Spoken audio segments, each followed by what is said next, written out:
arrive. She sits outside for what seems like an hour, hugging the wall, frozen. Were they talking about her? Her drawings? Her data? All this time that she had felt alone, this was worse than alone. This is no way to live.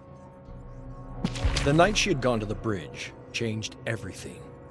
At her lowest, the bird from the tree came back. So did the others.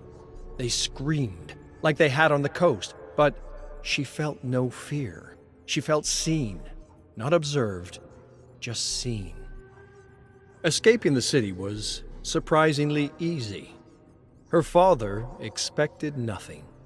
She walked right past the school that day, to the port, stowed away on a small cargo vessel.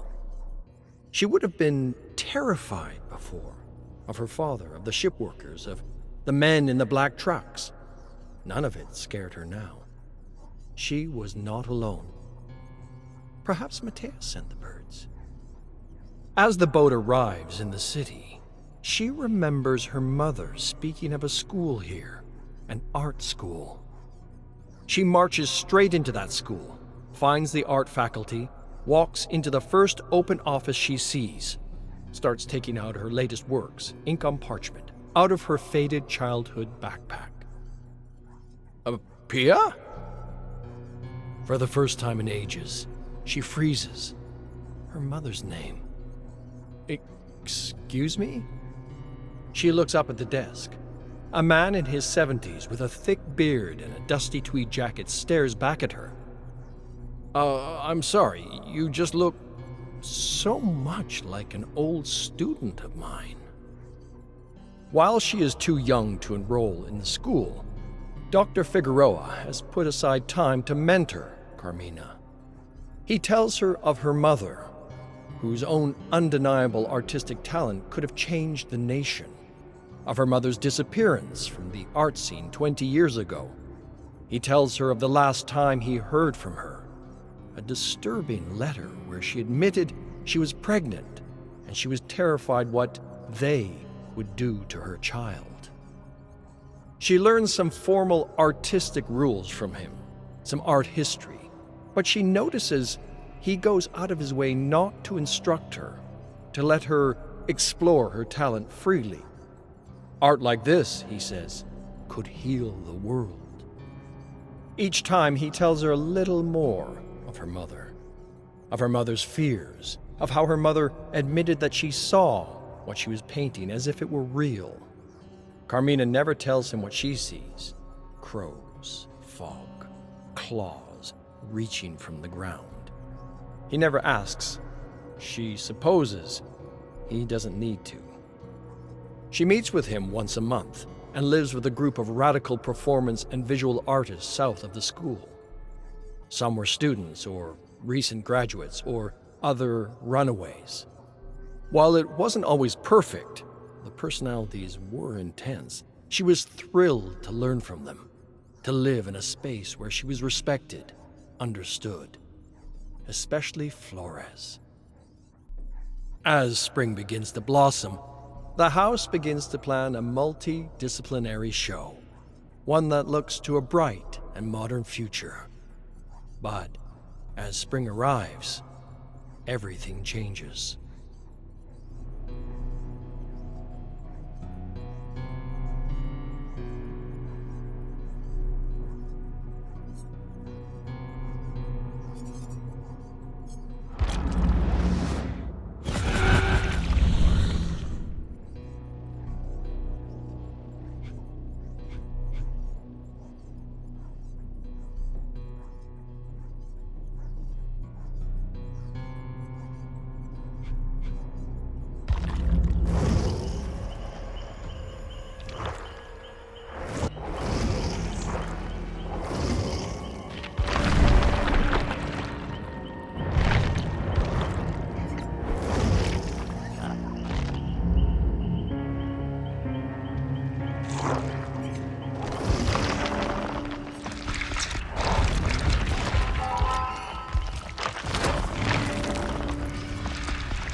Ugh.